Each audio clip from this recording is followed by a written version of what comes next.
Google's Whisk is an AI image generation tool. It's a Google Labs experimental project. As of this recording, it's free to use. I'll put a link in the description, but right now we're going to check it out and see what we can do with it. Once you get to Whisk, log in with your Google account and then click this Enter Tool button. Inside the tool, you'll find the prompt box at the bottom center. Type in your prompt, whatever it is you want to generate, or if you want something random, roll the dice and it'll create a prompt for you. And you can keep clicking the die button until you get something you like. Click on this button to select the aspect ratio. The default is 16:9, but you can also switch it to 1:1 or 9:16. We'll stay on 16:9. Then over in the settings, the seed is unlocked by default, and that's probably best for most cases, so we'll leave it that way. Under the model drop down, they have quality, which will use Imagine 3, or best quality, which uses Imagine 4. We'll stick with best quality and Imagine 4.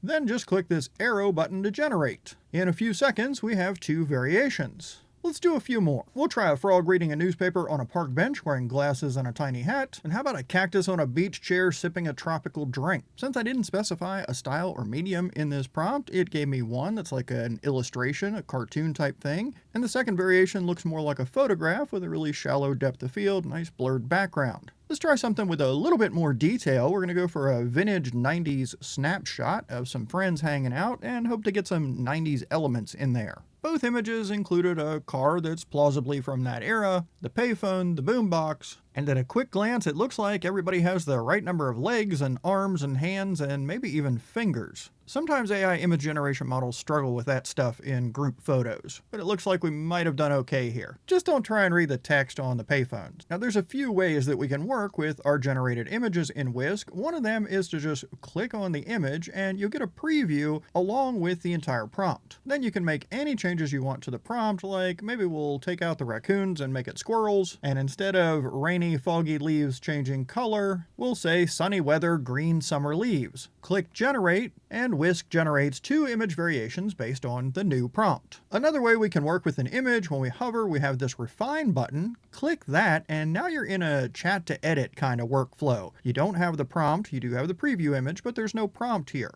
Now you're just going to tell it what you want to change. It gives you the example of add additional details like the character's eating an ice cream. For this one, we'll try the frog is wearing a blue hat. And now we have a blue hat. Of course, it made a lot of other changes to this image. It didn't just change the color of the hat. It made a whole new image with the frog reading a newspaper on a park bench, but all of it is just a bit different. Since we're in refine, which is this chat to edit kind of workflow, we can keep on making changes or adding things. Maybe we want to add a briefcase next to the frog. And there's our briefcase, and this time it maintained a bit more consistency between our second version and our third. You can also animate an image, that's what they call it in Whisk, but it means image to video using VO2. To animate an image, when you hover over the image, these buttons appear. Click the animate button in the top left corner. You can describe what you want to happen in the video, but that's optional. You can also just let the AI figure it out and hit the generate button. That's that arrow there. Whisk gives you 10 free uses of the Animate feature in countries where the Animate feature is available. I assume there's also some kind of limit on the number of images that you can create as a free user on Whisk, but I haven't found that number yet, just this limit of 10 per month for videos. If you want to be able to generate more than 10 videos or more than whatever the limit of images is that you can generate as a free user, you'll need a Google AI subscription. There's Pro, which is $19.99 a month. Currently, as of this recording, the first month is free, or the Ultra subscription, which as of this recording is $249.99 a month, and the first 3 months are at $124.99 a month. Here's the animation of our frog reading a newspaper video. It looks like it's about 8 seconds long. We're doing a little bit of a slow zoom there. Our frog's reading, moving his head, hands, even his lips there. Remember, I didn't give that any kind of prompt. I just let the AI figure out whatever it wanted to do. If I want to download this video, when I hover, these buttons will appear. I can click download and choose to download it as a video or an animated GIF. Back here on my project page where all my images are, I don't have that video I just created. To find it, I'd need to go to the animations page. You might have noticed this add images button down here in the prompt box. With that, you can add reference images for the subject, scene, and style, but this isn't a way to get consistent characters or scenes. It's not going to combine those images into one image. It's going to generate a description for each of the images that you provide, and then it's going to use those descriptions then to generate an entirely new image. Whisk says it's trying to capture some of the details of the images that you you provide and get the essence of the subject, scene, or style, but not all the characteristics and details. For instance, if I give it an image of me as the subject,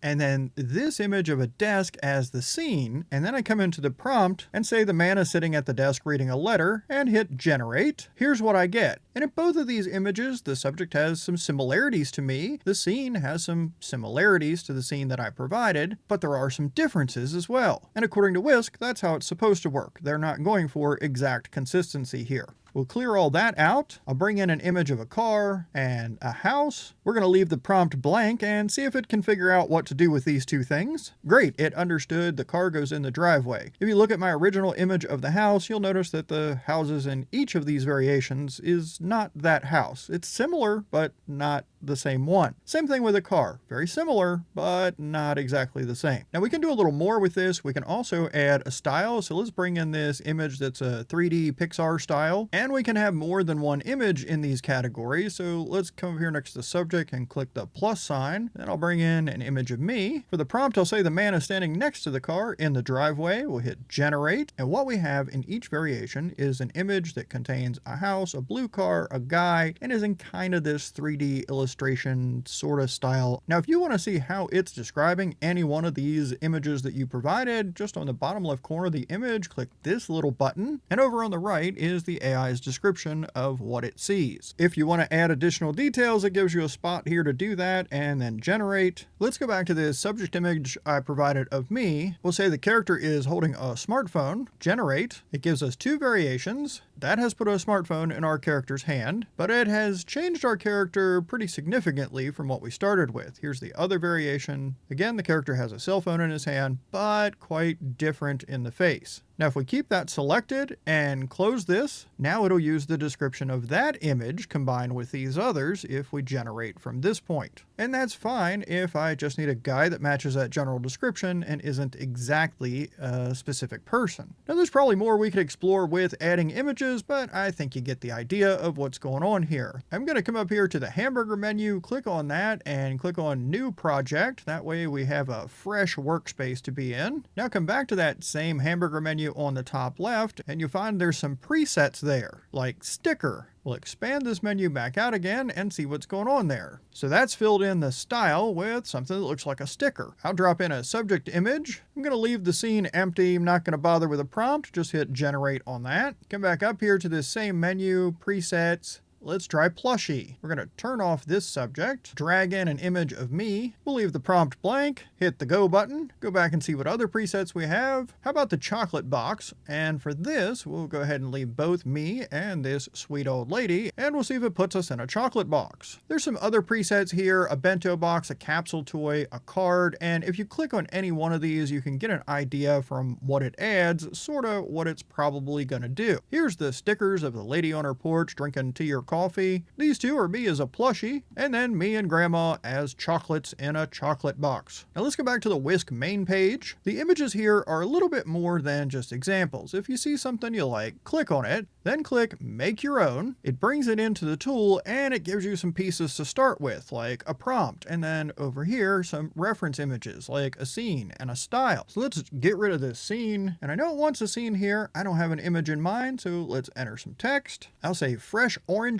in a basket. Well, that looks pretty good. Then down here in the prompt, it wants a name. We'll call our candles Smello and generate. Both of these generations could probably use some work, especially in the text, but I think that's pretty good for just a couple of clicks and changing a name. And the point of that is that some of these things on the front page can be really handy. If you click on it and then click Make It Your Own, you can sort of see how it's put together. And maybe that could be helpful for spurring some inspiration or to help us figure out something maybe we haven't quite put together yet, how to make it happen. Now we switched into a new project here a minute ago. It only has this little candle experiment. So if we try to look for the videos we created earlier, it'll say you don't have any videos yet. Well, that's because we're in this project. So what we need to do is go to my library. This first tab over here on the left is projects, but I can also see all of my images, all of my videos. And if I want to open a project in Whisk to work on it more, I'd be in this projects tab. I think this is the project that has our videos. We'll just click open. You can rename the project as well to give it something more meaningful than just the date. We're going to open this thing back up. We'll click the little video camera up at the top. That takes takes us to our videos or animations because we want to see how our squirrel band turned out.